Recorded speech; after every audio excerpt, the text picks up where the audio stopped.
Vamos! Vamos, homem, vamos! Casa nós! Você aceita esse homem como seu legítimo esposo? Sim, aceito, Noivo, aceita essa mulher como sua legítima esposa? Cava, desgraçado. Se não casar, eu te estribucho todo.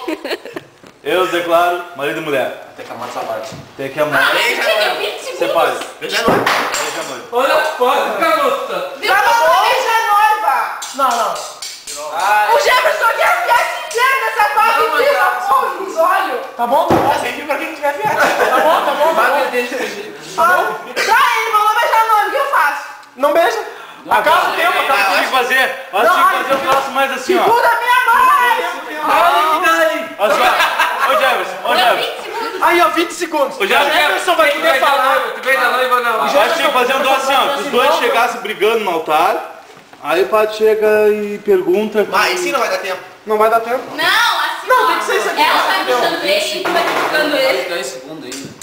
É, só É, tem que ser mais devagar um pouquinho. Tem que ser isso aí, já era. É que lá é o seguinte,